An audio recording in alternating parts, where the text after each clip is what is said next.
faire gaffe au glissement de terrain ici. Regarde mes pneus cross. Ils font bien. Ils se démerdent bien mes pneus tout terrain.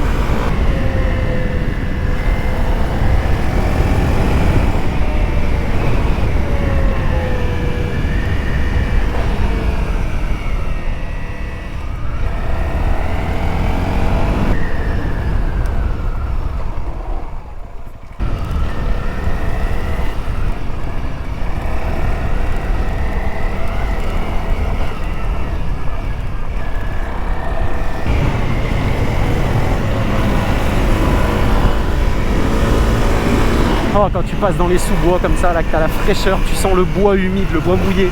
Quel bonheur!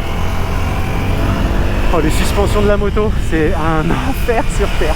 L'arrière, il fait il danse, on dirait un MT-07 dans les courbes. Ouh, sable. L'arrière, on dirait l'arrière d'un MT-07, elle fait comme ça la moto. Ouh, dans les courbes, elle lance la salsa. Oh là là, les zigzags là. Dites-moi qu'ils ont refait le bitume, que je puisse attaquer. Attaquer! Poignée dans l'angle là. Oh oui. Ah oui, ils ont refait le bitume. Let's go. On commence directement avec un angle à 90 degrés. Yes papi.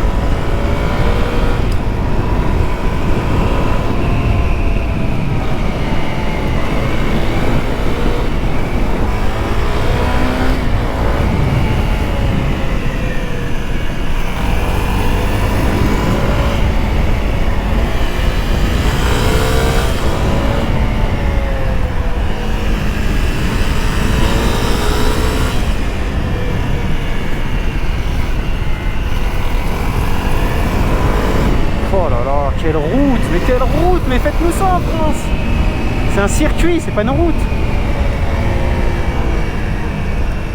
Et là, bon bah là c'est tout terrain. Éventuellement.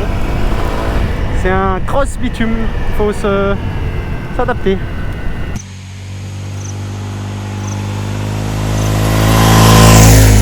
Alors moi c'est pas vraiment des road trips que je fais, c'est des arsouille trips. Voilà, c'est comme un road trip sauf que faut attaquer, tu vois. On n'est pas là pour s'endormir. De temps en temps je regarde le paysage, mais sinon c'est principalement de l'arsouille. On n'est pas là pour le plaisir, on est là pour la performance. Je rigole. Le plaisir transite à travers la performance, tout le monde le sait. Arrivederci al point de vue de la noche. Arriba. Bon, j'ai vu mieux. Hein.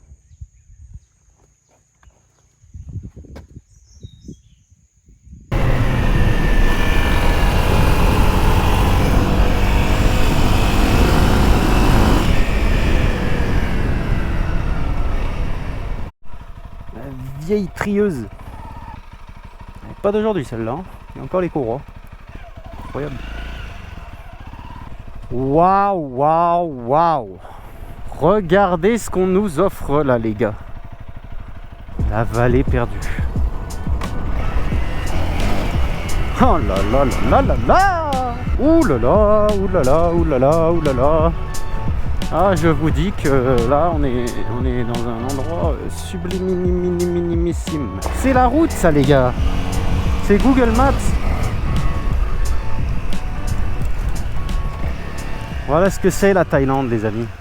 Voilà ce que c'est la vraie Thaïlande. Regarde le dénivelé. Encore une fois, la GoPro ne fera pas justice, mais juste regarde la taille de la maison là-bas en bas. Juste pour te faire une idée du dénivelé. Qu'est-ce que c'est beau!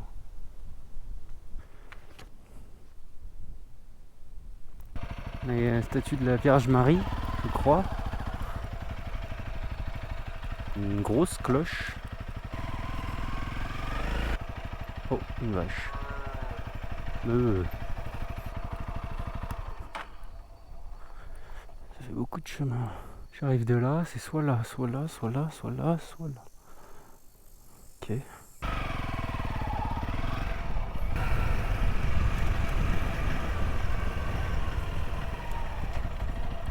Allez cap.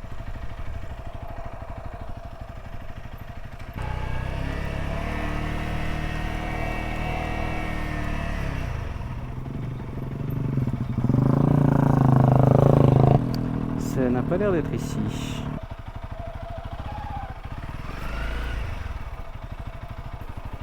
Je sais pas du tout où je vais, les gars. Ça va les caps? Est-ce que tu crois que c'est là? Quand tu vois le chemin là, tu te dis c'est un chemin Google Maps ça? Oh mon gars.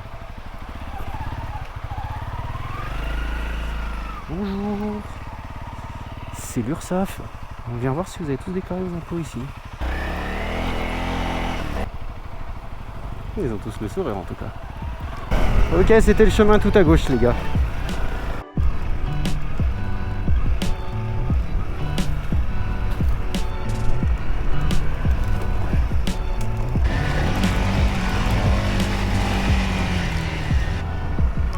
Béton frais, ils ont tiré le béton frais.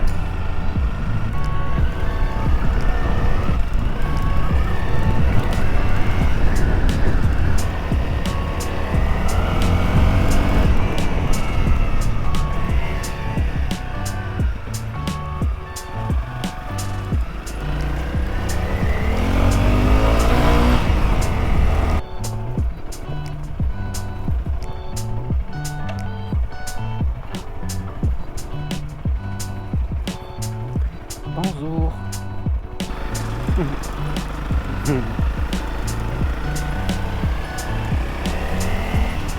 Ouh, pas la tranchée. Oh là là, mais qu'est-ce qu'on en a jamais marre du off-road. Oh, il y avait un trou là mon gars. Il y avait 10 mètres de bro de vide.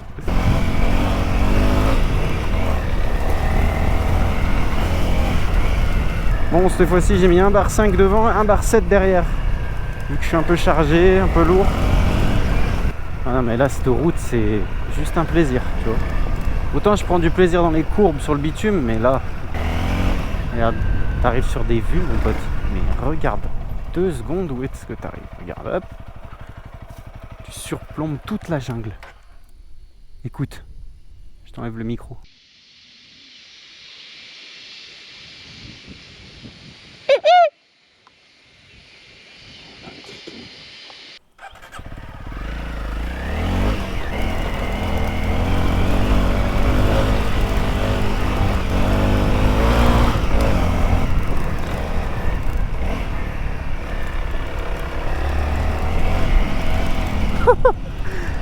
Aïe aïe aïe. Oh là là.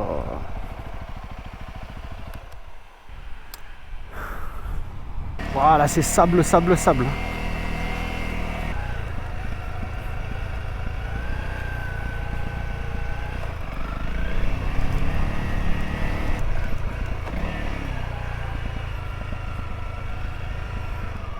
On retraverse un village.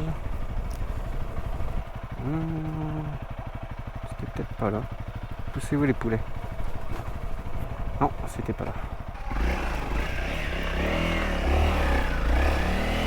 C'est là.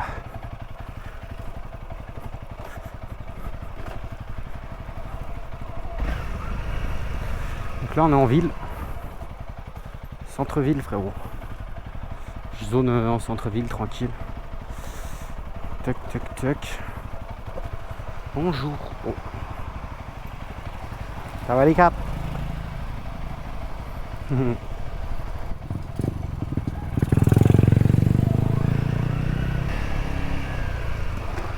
Wow. Oh, oh, merde. Enculé. Merde. Ok. Putain.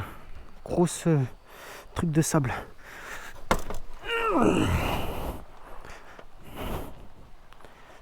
Ok. Bon. Petite pelle. Rien de cassé. Voilà, je suis tombé bêtement. Vraiment. Gros monticule de sable là, la roue avant, elle s'est plantée. J'étais en freinage avant en plus. Aïe, la caméra. J'avais même pas touché le sol, c'est moi qui l'ai rayé la caméra, comme un con. J'étais là en mode waouh, trop beau, je regardais partout sauf le tas de sable qu'il y a là. Freinais un peu trop fort de l'avant et par terre, comme un niais, à 2 à l'heure. Alors que depuis tout à l'heure, j'arsouille comme un porc. Bon, bah on y retourne. Ban my kid school. Voilà, c'était ça mon point GPS. Les gars, je viens de taper un saut là-bas. J'ai pas filmé. J'étais en butée de fourche, mon pote. Pah, ça a tapé comme ça là. Aïe aïe aïe aïe aïe. La fourche, j'ai cru que je prenais un geyser d'huile dans la gueule. Mis à part ça, regardez le paysage. Oh, je sais pas combien de temps de piste il me reste. Waouh. Là c'est déjà 17h15. Il me reste encore 1h30 de route. Je vais pas arriver tôt, je te le dis. Et tu veux savoir le plus beau dans tout ça? J'ai pas d'hôtel pour ce soir. Je n'ai pas réservé. Non. Je suis un mec comme ça. Peut-être qu'il faudrait que je m'arrête pour réserver un truc. Là j'ai 1h30, mais je sais même pas si j'ai 1h30 jusqu'à la ville où je suis censé aller ou si c'est 1h30 jusqu'au prochain point. Il faut que je m'arrête pour regarder. Alors.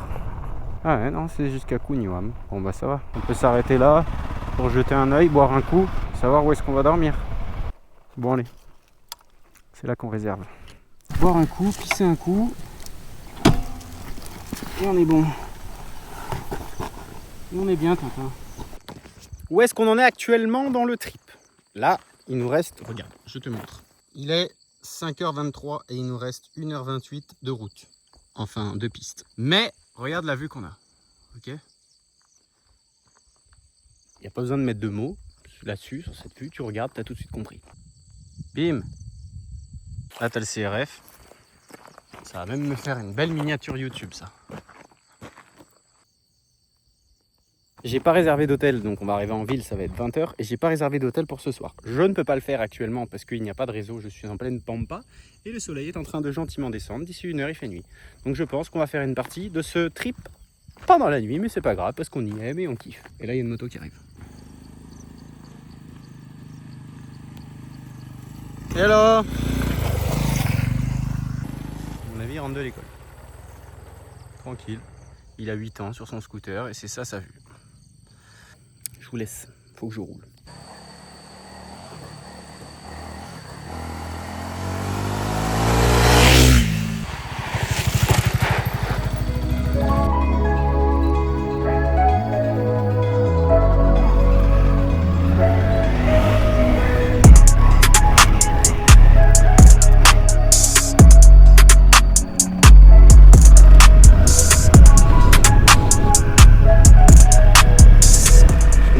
Des gouttes, oh non, la pluie, non, non, non.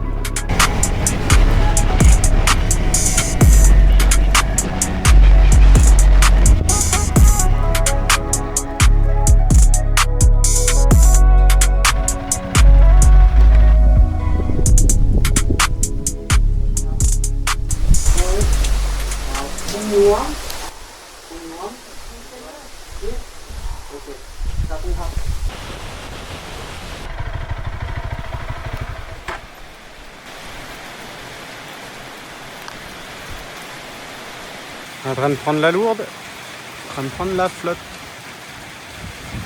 Heureusement que j'ai trouvé un abri là. Je vais m'équiper en pluie et je vais continuer à avancer.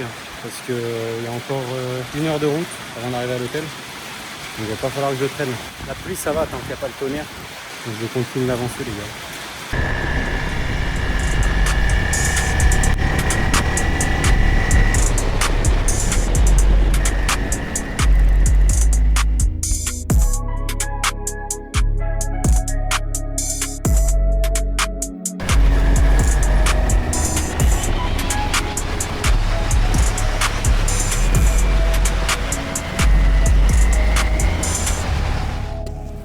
Bon les gars, je viens d'arriver à Kuniwam. Il est 19h17. Il fait nuit et en plus il y a du tonnerre. J'ai toujours pas réservé mon hôtel. Donc là je vais me bouger les fesses de réserver mon hôtel. Et puis voilà, et me poser quoi. Bon les gars, après une journée de radé, quand t'arrives, que t'as les pieds trempés, détrempés, les bottes mouillées, il n'y a qu'une chose à faire, je vais te montrer. Étape numéro 1, tu retires les semelles. Étape numéro 2, tu prends du PQ. Pas besoin d'en prendre trop à la fois. Et ton PQ, tu viens l'enfiler dans ta botte comme ça. Faut pas le tasser, il faut le laisser quand même un peu aérer. Et tu fais plusieurs morceaux comme ça de PQ que tu viens mettre dans ta botte. Et ça va faire office d'absorbant. Exactement comme si tu foutais du riz dans tes bottes. Sauf que là-bas c'est du PQ. Ça fait beaucoup de gaspillage, mais ça évite d'avoir des bottes qui pourrissent. Des champignons. Quand tu reprends la route le lendemain, tes bottes sont sèches. Et tu arrives chez toi, tu pues pas des pieds. Et après, quand elles sont vraiment, si vraiment elles sont détrempées, il faut le changer. Tu le laisses 3-4 heures comme ça, et après tu vas voir qu'au fond, il sera vraiment imbibé le PQ. Tu l'enlèves, tu le changes, tu remets du sec. Parce que tu peux les mettre au ventilo autant que tu veux, ça séchera pas, je te le dis tout de suite. J'ai tout essayé, tous mes road trips. À chaque fois que je prends la pluie, mon gars, il n'y a que le PQ qui te sauve. Je vais quand même faire un petit débrief sur la journée que j'ai passée aujourd'hui, parce qu'elle était juste incroyable. Et franchement, les gars, si vous avez du temps et un petit peu d'argent, ça ne demande pas énormément d'argent de faire des road trips en Asie, venez là, louez une moto et partez dans les villages comme ça. N'allez pas dans les endroits où tout le monde va, à Phuket, à Pattaya, dépenser ton argent dans des clubs, dans des resorts, dans des... Ce qui est les trucs organisés, c'est nul. Mec, prends la Google Maps, clique sur des villages perdus, là où il n'y a même pas de review, là où c'est paumé dans la montagne, il n'y a même pas de photos. Va là-bas. C'est là-bas qu'il faut aller, parce que c'est là-bas que l'aventure se trouve, et c'est là-bas que tu vas te créer des souvenirs mémorables. Tu vas voir des paysages de fous furieux qui vont te marquer l'esprit. Ça va rester dans ta tête. Cette journée, elle était folle. Je l'ai peut-être passée tout seul sur ma moto, mais j'ai kiffé tout ce que j'ai vu chaque moment. Les péripéties, je suis tombé. C'était marrant, c'est tout. Un peu de tout terrain. Après, tu reprends la route, tu regonfles tes pneus, t'as chaud, tu t'arrêtes, tu manges un bout, tu te rafraîchis, tu repars. C'est la vraie aventure, c'est là que tu te sens vivant. Il est actuellement 1h30 du matin, c'est un petit peu tard, mais je tenais quand même à faire la carte avant de dormir. Donc, on va se retrouver tout de suite sur la carte pour que je puisse vous tracer le trajet que j'ai fait aujourd'hui. Aujourd'hui, ça a été environ 4 heures de route pour 170 km. Il faut que je revérifie et que je vous dise exactement les chiffres. Ça a vraiment été du terrain, de la dirt, comme tu as pu voir dans la vidéo. Du coup, pour se retrouver sur la carte, donc ça, c'est toute la boucle sud qu'on a fait. Sauf que maintenant, on passe au nord de la Thaïlande. Est-ce que tu as vu la différence? Regarde le sud. Et là, boum, le nord. Énorme. Et encore, je l'ai pas ouvert à fond. Attends, bouge pas, je vais te l'ouvrir. Voilà, là on parle du vrai. Le sud, bam, le nord, bam. Donc tout ça, c'est la frontière du Myanmar, ok? Après le sud, qu'est-ce que j'ai fait? J'ai pris l'avion, volé, pas jusqu'à Bangkok, jusqu'à Chiang Mai, là où on est actuellement. Le loop, il est assez connu, il y a beaucoup de gens qui le font. Ils partent de Chiang Mai et ils remontent toute la... Il n'y a pas toutes les routes, c'est dommage. En gros, ils viennent là, ils remontent le loop, tac, tac, tac.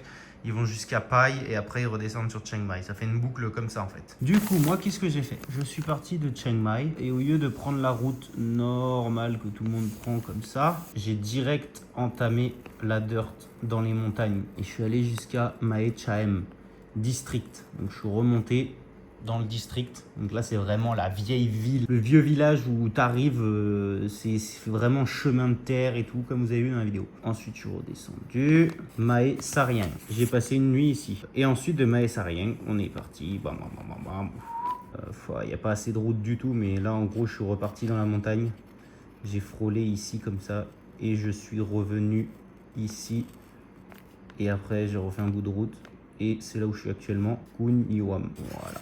Hop. Donc là, le premier trajet au départ de Chiang Mai que j'ai suivi jusqu'à Mae Sariang où j'ai dormi la première nuit, là, ça représentait 271 km pour 6h20 de route. Ensuite, le trajet que j'ai fait aujourd'hui, donc de Mae Sariang jusqu'à Khun Yuam. Techniquement, si j'avais pris la route comme ça, il y en avait pour à peine 2 heures de route, même pas. Donc avec le détour par les montagnes. 4h26 de route pour 157 km. Mais du coup, ça a plus de doubler le temps, mais ça en valait la peine parce que les paysages étaient à couper le souffle. S'il fallait le refaire, je le referais 1 milliard de fois. Et d'ailleurs, c'est ce qu'on va faire demain dans la prochaine ride pour aller à Mae Hong Son. D'ailleurs, par ici, il y a le village des Long Nek. Donc les réfugiés du Myanmar qui sont allés apparemment dans ce village. Et les femmes, elles ont les colliers, les colliers dorés, là, les anneaux dorés autour du cou comme ça. Et elles ont les grands coups, elles s'allongent le cou. Donc ça peut être intéressant à aller visiter, je vais sûrement y aller d'ailleurs. Et peut-être même faire un tour à l'aéroport pour voir si on peut voir 2-3 avions décoller, ça peut être sympa. Pense à t'abonner à cette chaîne. Si tu cliques pas sur s'abonner, tu verras pas les prochaines vidéos. On se retrouve dans la prochaine tout simplement. Ciao.